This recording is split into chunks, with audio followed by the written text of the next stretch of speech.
Tá, a tela aí tá dando para ver, né? Tá tudo certo? Boa noite. Aqui Então, eu estou vamos vendo sem dar, né? tá bom.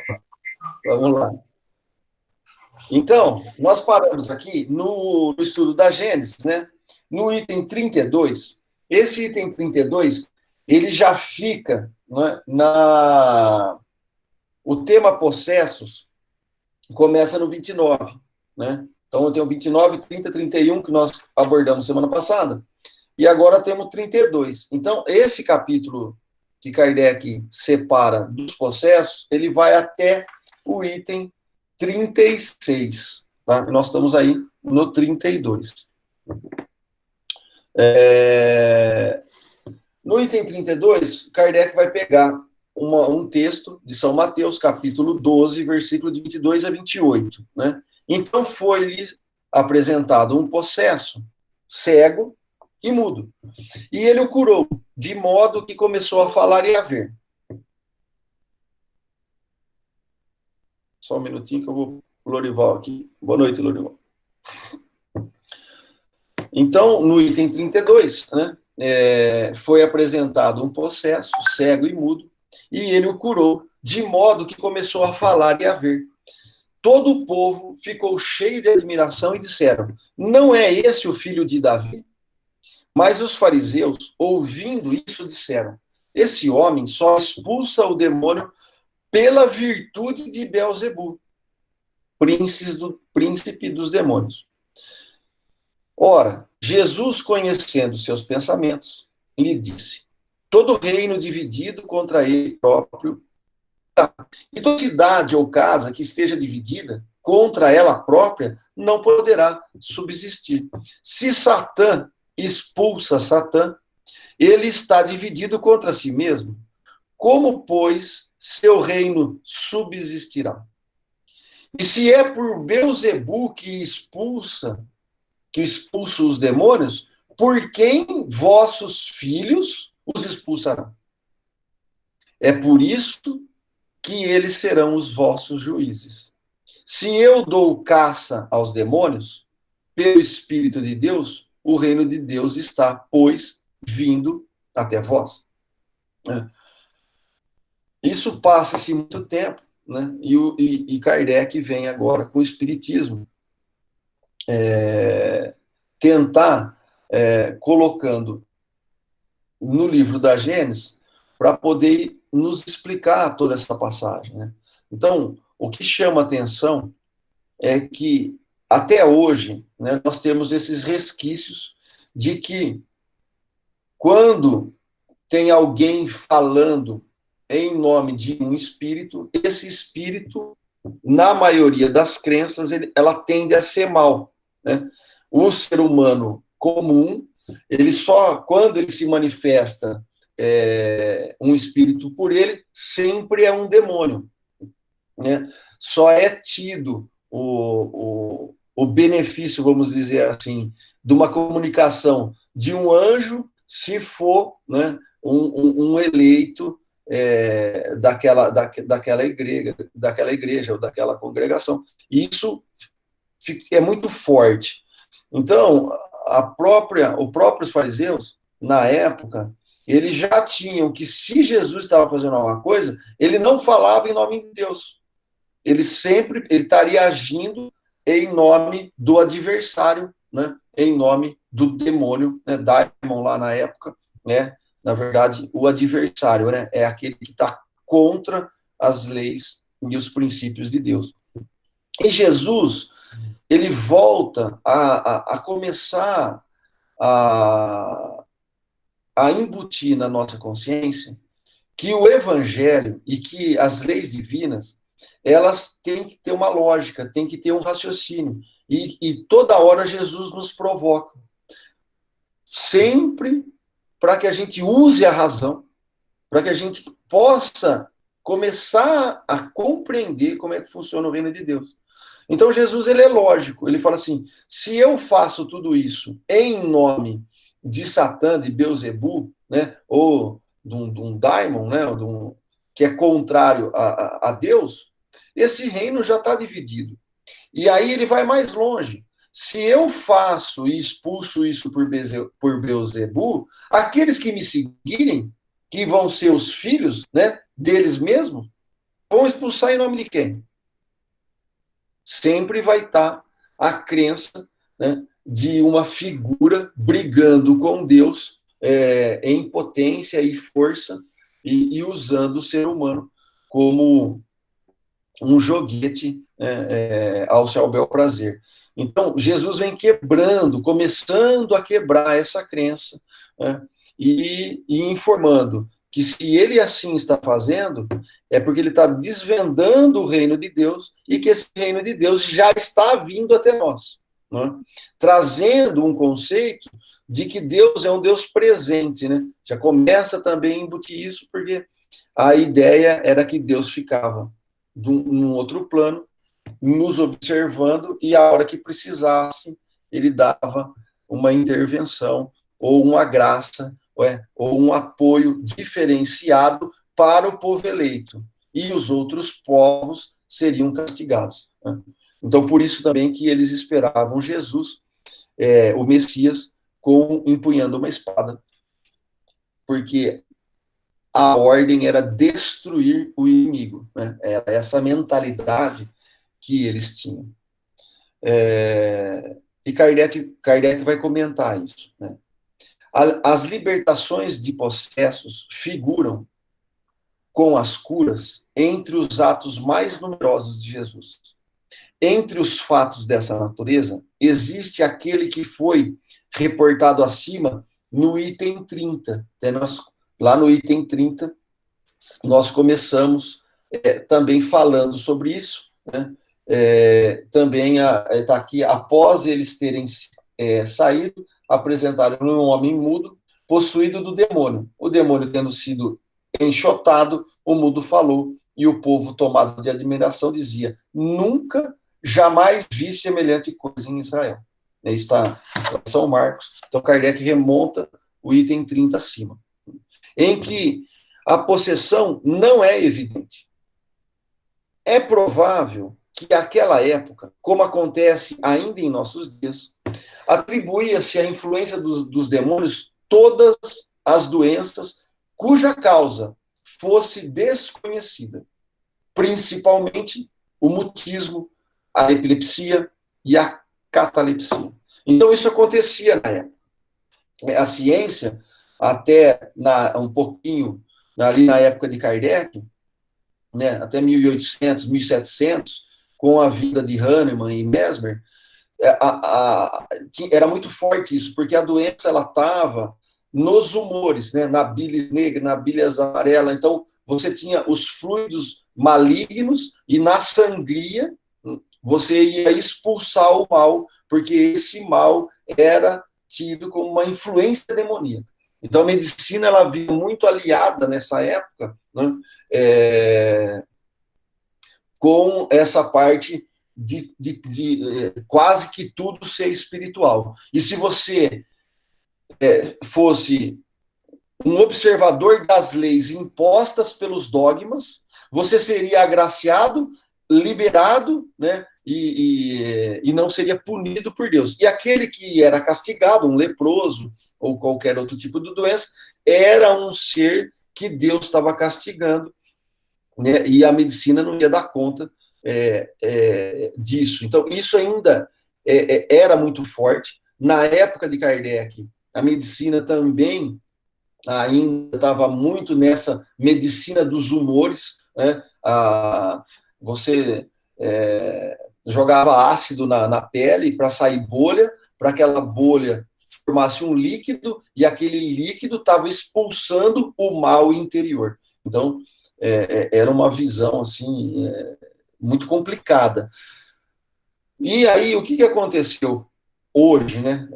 A nossa medicina, ela pulou para o outro extremo, quase que jogando tudo para o materialismo, tudo para a fisiologia. Então, tudo tem uma resposta fisiológica, negando o princípio da alma, né, e as relações com a divindade, com os anjos ou com nossos familiares que já partiram. Então, você tem uma medicina completamente 100% materialista, né? Ateia, e onde não pode nem se cogitar, né, na academia esse tipo de coisa. Está mudando devagar, mas o grosso ainda é a medicina, né, na fisiologia pura. E então você você sai de um extremo e cai para o outro, né? Então isso ainda é muito ruim, né? Mas existem outros fatos, Kardec continua, que não deixam dúvida sobre a ação dos maus espíritos. Ele tem uma analogia tão impressionante com aqueles dos quais somos testemunhas, que neles se reconhecem todos os sintomas desse gênero de afecção. A prova da participação de uma inteligência oculta em casos semelhantes resulta de um fato material. São as numerosas curas radicais obtidas em alguns centros espíritas pela simples evocação e a moralização dos espíritos obsessores.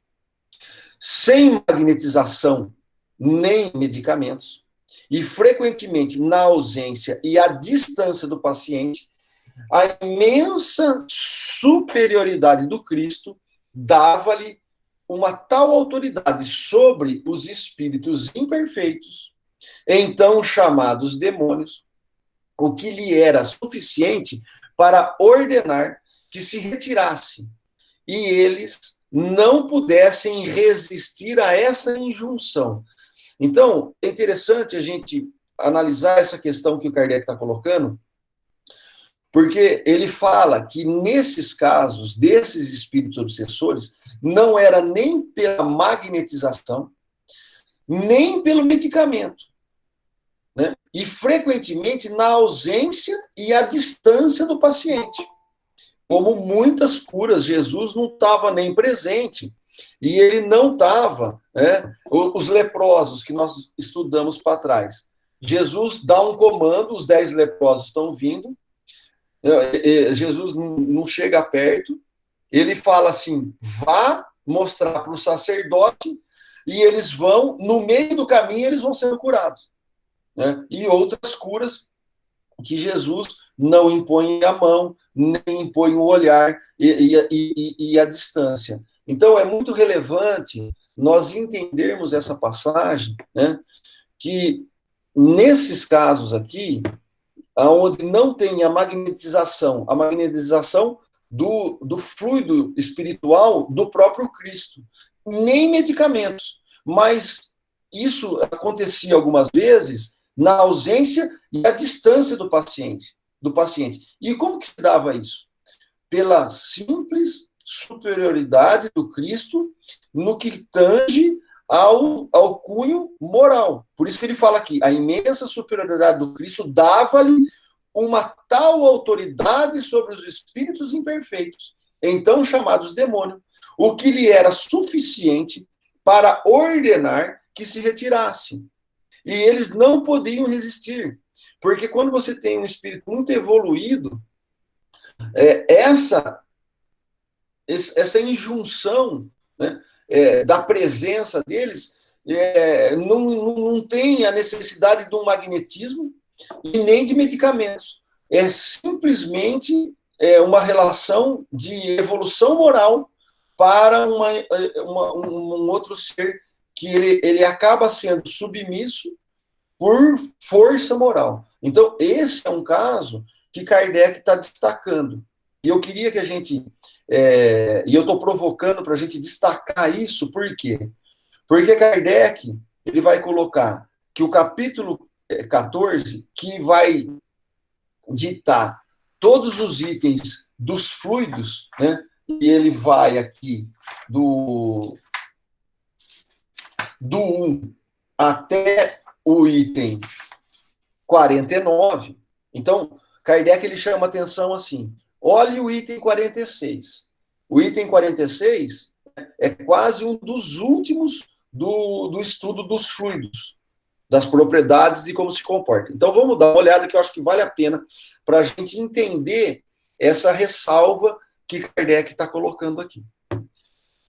Então no item 46, lá no item 14, os fluidos, ele vai falar assim: igualmente como as doenças são o resultado das imperfeições físicas. Então, você tem doenças com imperfeições físicas que tornam o corpo acessível às influências perniciosas exteriores. Então, eu tenho uma deficiência física, onde o meu organismo, né, baixando a imunidade, por exemplo, ele vai ser suscetível e vai estar acessível a influências exteriores perniciosas. Por exemplo, o coronavírus aí, né? Mas a obsessão é sempre uma imperfeição moral que dá entrada a um mau espírito. Então, Kardec está fazendo, no item 46, ele está fazendo uma analogia. Como no corpo as doenças são o resultado de uma imperfeição física que entram, né, do exterior para o interior no corpo, a obsessão também é sempre uma imperfeição moral que dá entrada, uma sintonia, né, uma junção de um espírito mau. Porque eu também estou naquela vontade de fazer a coisa errada. Há uma causa física, opõe-se uma força física. Né? Nós estudamos lá atrás, no item dos fluidos, capítulo 30, no item 31, 32 e 33. Né? E que o Mesmer estava dando uma comunicação lá na Revista Espírita, Kardec traz para esse parte dos fluidos, onde vai catalogar 3 tipos de passes. Né? Não é passe que ele usa lá, mas 3 tipos de processos de cura. Não sei se vocês se recordam. Quem não leu, vale a pena pegar o livro da Gênesis, o capítulo 14, e o bom é ler tudo, né? Mas principalmente aí o item 31, 32, 33 e talvez o 34 também vai ajudar para entender isso aqui. Então, a uma causa física opõe-se uma força física. Então, se eu tenho um problema físico de doença, qual que vai ser o processo para obter a cura? Uma causa física vai necessitar de uma força física. Então, a alopatia, a medicina, ela entra aqui. E se for um passe? O passe tem que ser um passe com fluido animalizado, porque é físico com físico. Então, há uma causa física, opõe-se uma força física. Há uma causa moral, é preciso opor-se uma força moral. Então, como é que eu vou conseguir resistir a uma influência moral, né, negativa?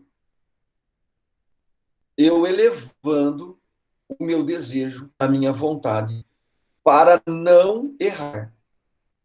E aí eu consigo dar alguns passos. E se eu não conseguir nesse momento, eu preciso, como Jesus orienta, de oração e de vigília. Na verdade, ele fala vigilância primeiro, que você vai vigiando os teus atos, vai vendo o que você está mentindo para si mesmo, e a hora que você se pegar mentindo, fazendo desvios das leis naturais, das leis divinas, a gente observa aquele ato errado, opa, se eu não dou conta sozinho, eu faço uma prece, para que pelo menos o meu anjo da guarda possa fazer um influxo moral, que ali eu não tenho, para poder me dar força, restabelecer, para que eu não ceda àquelas sugestões de uma outra força imoral.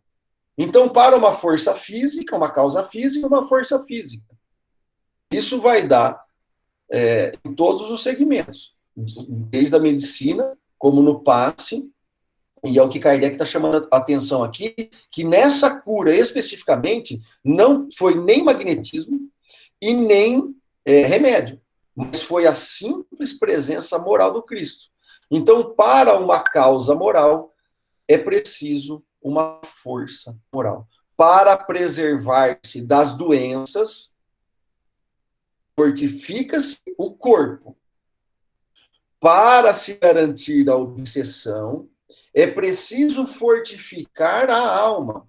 E isso é muito importante a gente entender, porque muitas das vezes, mal compreendido esse texto, nós vamos buscar a casas de orações da nossa preferência, né? No nosso caso aqui, o Centro Espírita, para resolver, às vezes, problemas físicos. Ou queremos resolver problemas morais sem a nossa contrapartida.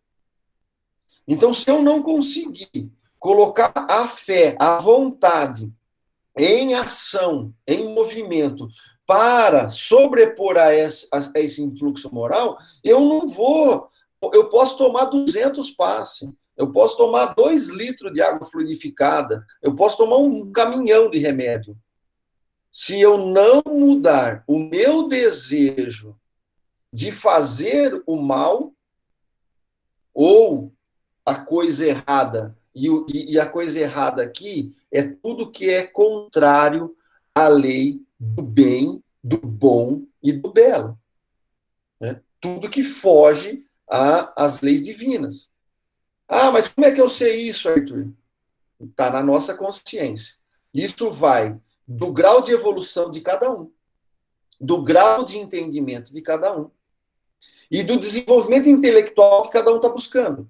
Porque o desenvolvimento moral do Cristo, ele está num nível. O meu, eu estou num outro bem aquém. Mas já estou melhor do que 100 encarnações para trás. Então, eu preciso sempre estar em oração. A ação da hora. Essa oração não é verbalismo. A oração, nós entregamos muito mal. Né? É toda a ação que nós estamos fazendo nesse momento de fugir das influências imorais que ainda temos, ou que ainda gostamos. Então, o centro espírita vai nos ajudar na base teórica. O remédio vai nos ajudar no fortalecimento físico. O passe do magnetismo animal vai nos restabelecer a ordem física. E o passe da espiritualidade que vai nos influenciar, trazer um influxo, um fluido moral, ele vai nos ajudar naquele momento. Então, às vezes, eu vou para casa, né, religiosa, eu tomo um passe, eu me sinto melhor. E isso realmente acontece. Só que se eu saio de lá e eu já esqueço tudo e não persevero nessa sustentação moral, a coisa, a gente fica rodando em círculo. Então, daí, para o obsidiado, né, a necessidade de trabalhar pela própria melhoria. Então, o Espiritismo faz milagre? Faz. De transformação moral íntima, se aquela pessoa quiser aproveitar os ensinamentos. Agora, para quem não quer, é muito difícil, porque tem que ter a contrapartida nossa. Por isso que Jesus fala do grão de mostarda. Dá um pouquinho que o fermento cresce. Mas nós temos que dar um pouquinho. Porque se eu faço um inferno na vida da minha família, aí eu acordei 8 horas da manhã, até 8 horas da noite, eu fiz uma baderna mental, emocional e fiz uma pilha em todo mundo. Aí eu chego, agora eu vou participar do evangelho, vou fazer uma oração para eu me reestabelecer e vou pedir a Deus para que ele possa me dar paz. Né? Então é uma coisa que não tem muito bom senso, porque se eu infernizei todo mundo durante o dia, o que eu precisaria fazer na oração diária? Deixar de infernizar. Dar uma contrapartida para que Deus possa fazer o resto. Aí eu começo a ter esse trabalho pela própria melhoria. O que eu acho que nós precisamos parar de fazer é mentir para nós mesmos. Né? É muito interessante. Semana passada eu comecei a abordar um pouco isso. Né? Porque se a gente vai ler, por exemplo, Confissões de Agostinho, né? Nós temos um confessionário da Igreja Católica, eu não vou entrar nisso para não dar polêmica, que ela pode ter, ele pode ter sido implantado para outro viés. Mas o processo de confissão íntima que Emmanuel colocou na mensagem da semana passada, né, que nós abordamos, ela é fundamental para que a gente possa encontrarmos com nós mesmos e parar de mentir para nós mesmos, porque se eu vou mentindo para mim mesmo, querendo justificar as coisas, eu moralmente eu vou me rebaixando cada vez mais. E aí eu não resolvo o problema. Eu posso até resolver problema físico, mas problema emocional e problema moral eu não resolvo. Então, eu acho que é isso que Kardec está trazendo. A espiritualidade está nos trazendo. Nós, para o obsidiado, necessita de trabalhar pela própria melhoria. O que satisfaz, o mais frequente, para desembaraçar-se do obsessor sem recurso de pessoas estranhas. Nós damos conta, se que assim quisermos, de resolver tudo sozinho. Mas Deus nos coloca tutores, colaboradores à nossa disposição 24 horas por dia, desde que a gente queira. Só que a gente não usa, porque na verdade a gente não acredita. Que a gente está mentindo tanto para nós mesmos que nem sabe se a gente acredita em Deus, se a gente acredita na espiritualidade, ou se a gente acredita realmente que nós somos espíritos. Haja vista a conduta diária que nós mesmos, e eu estou falando para mim, né, não se ofendam, que a conduta diária que a gente vem trazendo, né? Então, eu estou colocando aqui, ó, felizes em pão nosso, o Emmanuel fala, aqueles que a maneira do Pai necessitado se acercarem do Cristo, confessando a precariedade da posição íntima. Então, se nós não confessarmos os erros que eu fiz para eu rever isso nas minhas atitudes, eu não vou conseguir avançar. Então, o perdão vai ser da boca para fora. Né? Não que Deus precisa me perdoar, mas eu preciso rever com maturidade os atos que eu estou fazendo para que eu possa trabalhar para a minha melhora íntima, satisfazendo, assim, o desembaraço com que eu me ligo ao obsessor. Porque se nós estamos num mundo de prova e expiação, aonde a maldade reina e aonde os desejos são mais materiais do que espirituais, quando eu entro nessa sintonia, eu me ligo automaticamente a bilhões de espíritos da mesma faixa. E aí não é só o meu querer, é o meu querer de mais 7, mais 8, mais 9. E se eu não tenho força moral, a coisa fica complicada. Então, um ano assim é uma coisa. 50 anos desse jeito são outras coisas. Então, esse recurso se torna necessário quando a obsessão degenera em subjugação e em possessão. Porque então o paciente perde, por vezes, a vontade e o livre-arbítrio. Então, Kardec, a espiritualidade está falando aqui que no caso desse processo, que ele perdeu por culpa dele, por anos e anos, vidas e vidas de injunção no mal, eles acabam se tornando um com aquela maldade que lhe agrada, ele vira subjugado porque ele também gosta de tudo aquilo, ou ele está em um processo de possessão, quase que emprestando a ferramenta física, né, sempre com o seu aval, né, para fazer as coisas que a espiritualidade inferior está nos incitando. Então, quando chegar nesse grau, nós vamos precisar de uma intercessão,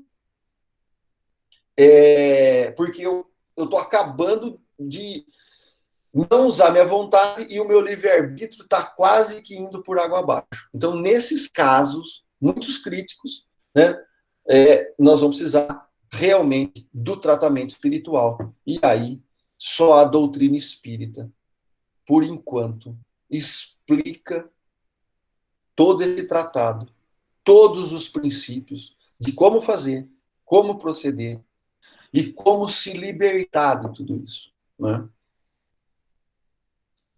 A obsessão, continua Kardec, é quase sempre o fato de uma vingança exercida por um espírito e que o mais frequente tem origem nas relações que o obsedado tinha tido com ele em uma existência anterior. Então, se eu vou tendo atos equivocados, eu vou gerando revolta em mim e nos outros, até o ponto que o outro não perdoa. E aí eu vou gerando revés de vinganças. Tem N níveis de vingança, né? Não precisa ir muito longe. A gente, né, precisa sair de Jabuticabal para a gente enxergar esse tipo de cenário.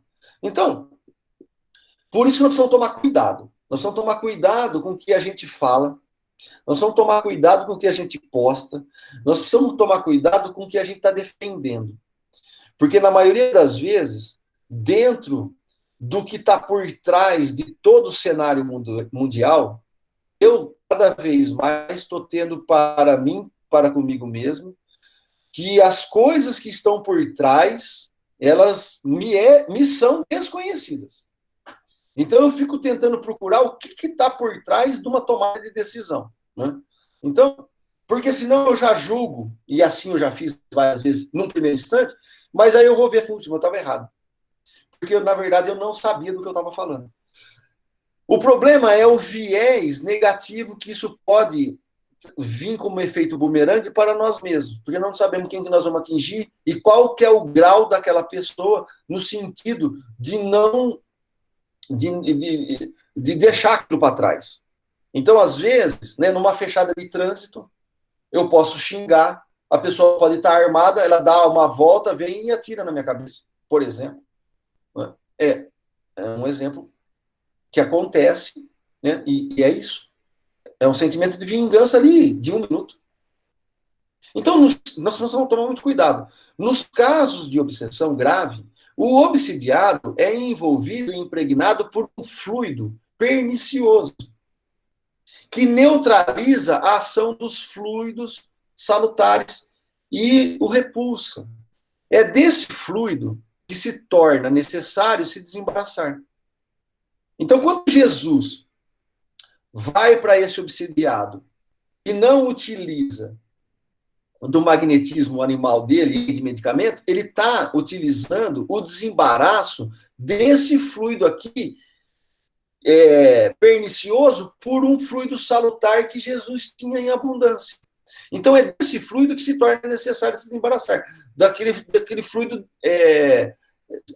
pernicioso. Ora, um mau fluido não pode ser repelido por um outro mau fluido. Duas forças negativas, nesse caso, eles não vão somar uma força positiva. Na física material, na engenharia, duas fraquezas justapostas, elas resultam numa força. Nesse caso aqui, não. Porque nós estamos falando de leis espirituais. Então, se eu tenho um mau fluido, não adianta eu pôr mais mau fluido, eu não vou resolver esse problema, eu não vou equilibrar com isso. Eu tenho que colocar, eu vou expulsar isso, vou me desembaraçar disso com bons fluidos. Por isso que Jesus, lá para trás, falou assim, um gesto de amor, um ato bom, cobre multidões de pecados. Um gesto que a gente se empenha no bem, nós vamos desvencilhando, desembaraçando desses fluidos perniciosos. Então, quanto mais atos bons eu fizer, mais desembaraço eu vou ter. Então, por essa ação, né, idêntica à do médium curador, por uma ação idêntica à do médium curador, no caso de doenças, é necessário expulsar o fluido mal com a ajuda de um fluido melhor. No caso do médium curador, o fluido melhor é do espírito. Né? Por isso que ele é médium. Ele está mediando o fluido do corpo perispiritual daquele espírito com maior envergadura das casas religiosas. Essa é a ação mecânica, mas que nem sempre é suficiente. É preciso também, e sobretudo, atuar sobre o ser inteligente, ao qual é preciso ter o direito de atuar sobre o ser inteligente, o qual é preciso ter o direito de falar com autoridade. E é essa autoridade que é dada pela superioridade moral. Quanto maior ela for, maior será a autoridade. Então eu não posso falar para a pessoa assim, para de beber, se eu bebo.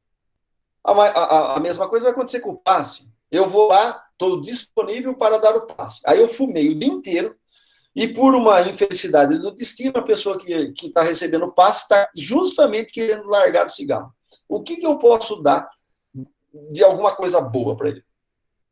Agora, se a gente for para trabalhos mediúnicos, o caldo vai engrossando, porque se nós não estivermos em verdade com a proposta de oração diária das ações da hora, de todo minuto do dia, né, e da semana que seja, para buscar uma melhora moral, eu não vou conseguir ajudar num trabalho mediúnico.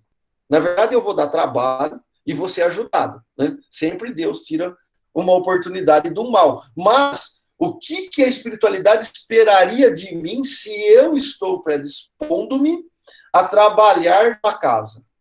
Seja no passe ou seja num trabalho de desobsessão, num trabalho de auxílio, de cura, ou do que quer que seja. Ou no atendimento fraterno.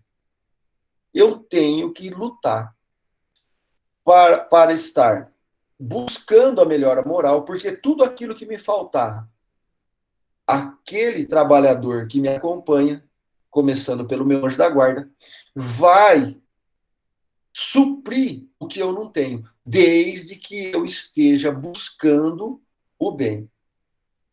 E Kardec ainda coloca aqui junto com a espiritualidade, isso ainda não é tudo. Para assegurar a libertação, é necessário fazer nascer nele o arrependimento e o desejo do bem, com o auxílio de instruções habilmente dirigidas em evocações particulares feitas em vista de sua educação moral. Quem assistiu o filme do Divaldo, aonde lá tem o espírito que estava perseguindo ele, né, por causa de compromissos assumidos em outras vidas, e ele se desviou para o espiritismo querendo fazer a caridade de uma maneira, né, como Jesus propôs, e não a maneira do dogmatismo que eles defendiam e de todo formalismo que eles buscavam, né, e assim por diante. Depois de muito tempo, quando Divaldo cura a menina, acho que é a menina, se eu não me engano, né, era a filha dele, que volta reencarnada, ou o menino, não lembro agora, me escapou aqui. Aí aquele obsessor começa a abrir a guarda. Quanto tempo demorou? Então, nós precisamos ter essas instruções habilmente dirigidas em evocações particulares, né? Eu pulei aqui. Quando maior ela for, maior será a autoridade. Isso ainda não é tudo, né? Para assegurar a libertação, é necessário fazer nascer nele o arrependimento e o desejo do bem, com o auxílio de instruções habilmente dirigidas em evocações particulares feitas em vista de sua educação moral. Muita gente busca ou vai ou tem a visão de ir no centro espírita para expulsar demônio.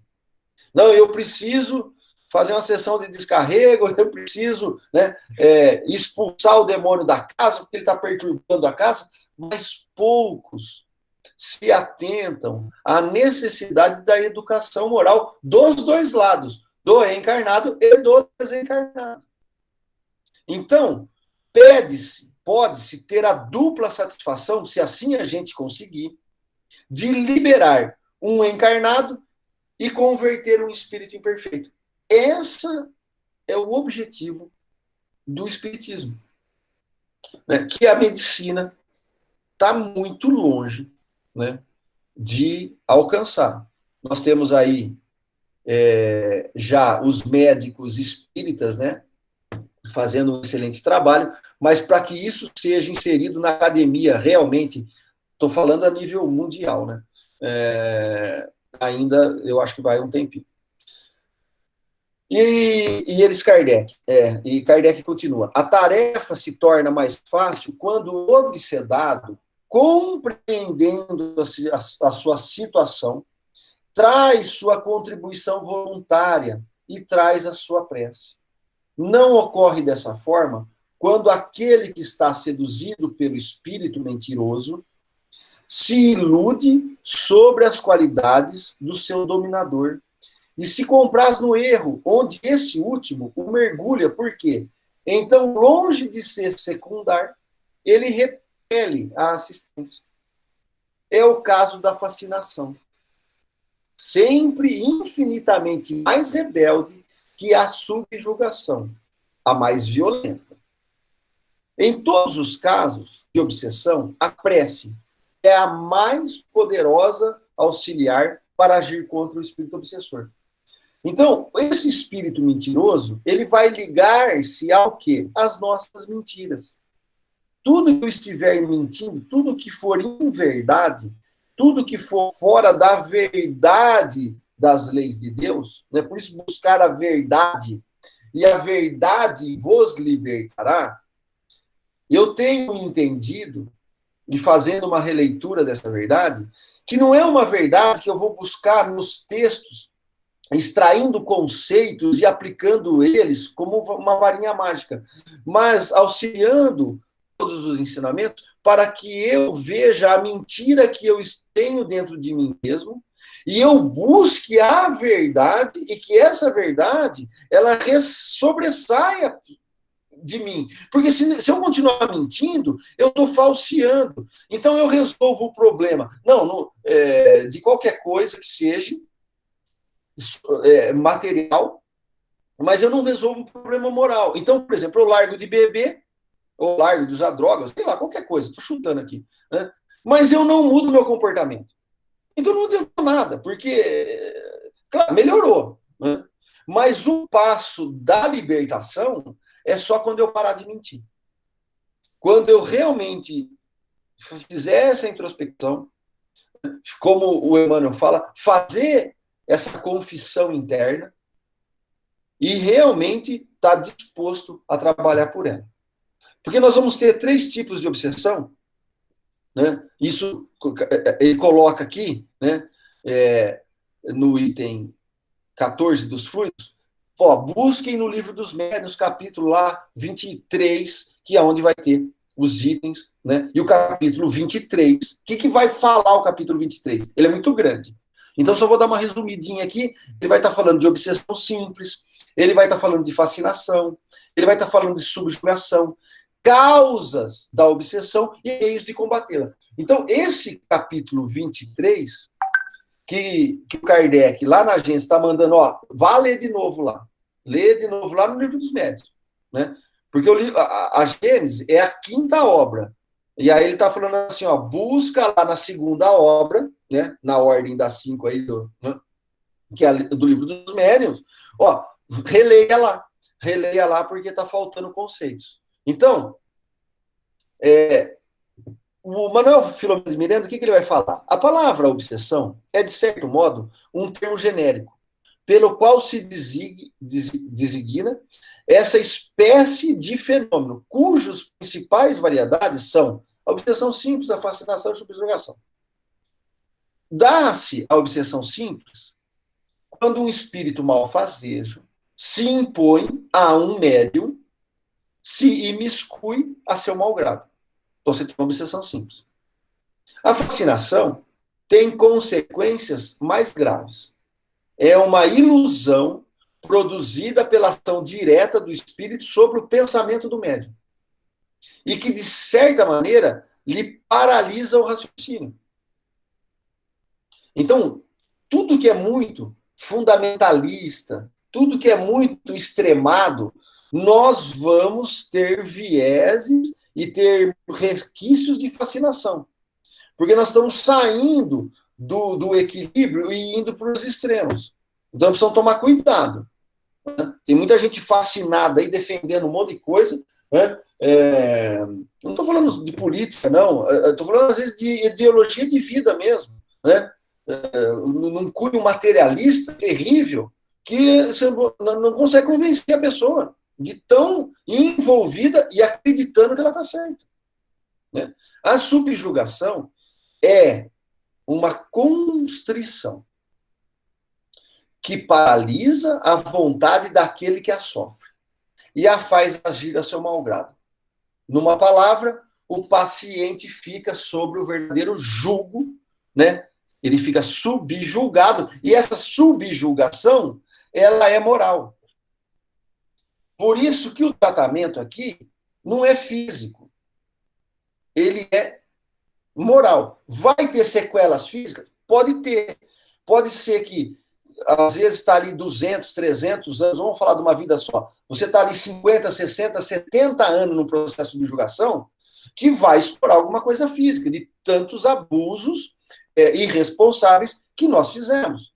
Então, aí você vai ter que começar a ter duas sequelas, a moral e a física. Mas toda a consequência e toda a cura, ela vai se dar na moralidade. Né? Então, para a gente ir partindo para o final aqui, em resumo, o perigo não está no espiritismo. Porque muita gente fala assim, eu vou mexer com isso. Como isso ainda é um resquício que nós temos, né? Lá da época dessa passagem aí. Quem conversa com o espírito, né, sem ser a alta cúpula da hierarquia lá dos sacerdotes, só conversamos com o espírito maligno. Por isso que eles tinham que Jesus trabalhava para Beelzebu. Porque não poderia fazer por Deus. E nem por um bom espírito. Só poderia trabalhar por... Essa crença de trabalhar para mau espírito ainda é muito latente. Né? Haja visto que toda vez que a gente, né, se for perguntar numa pesquisa, ainda vai dar isso. Né? Que os espíritas falam com os diabos, fala com o demônio, que mexe com coisa ruim, e que faz isso, e que faz aquilo. Então, o que fica resumido nesse capítulo? Eu vou dar uma resumida aqui. O perigo de tudo isso não está no espiritismo. Desde que é o próprio espiritismo, pelo contrário, que servimos de controle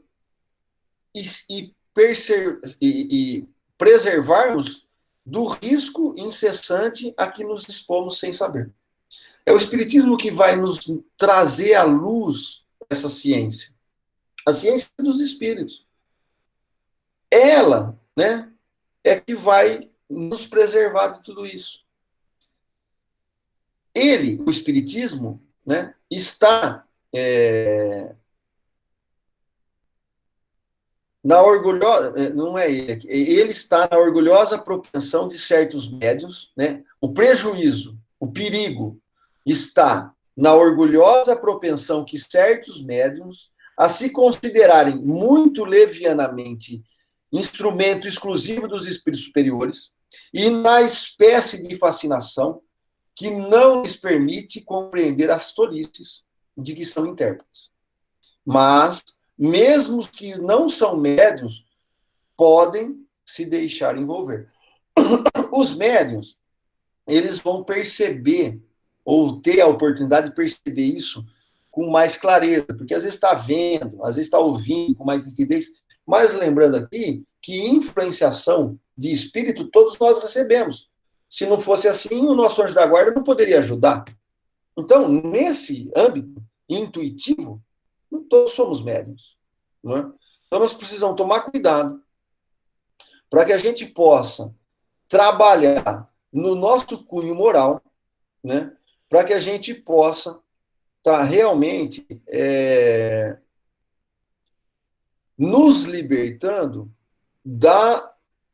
dos problemas que esse item aqui, o 33, que a gente estava estudando, né? A gente possa ajudar e não depender 100% da superioridade moral do Cristo. Né? Então, eu acho que falta 7 minutos. Eu quis dar eu fui um pouco mais devagar, trazendo o capítulo 14 dos fluidos, o item 46, que eu acho que vale a pena ler, reler, né? Para que a gente possa bem compreender como que funciona esse mecanismo. Né? E aí, semana que vem, nós entraremos no item 34. Tá?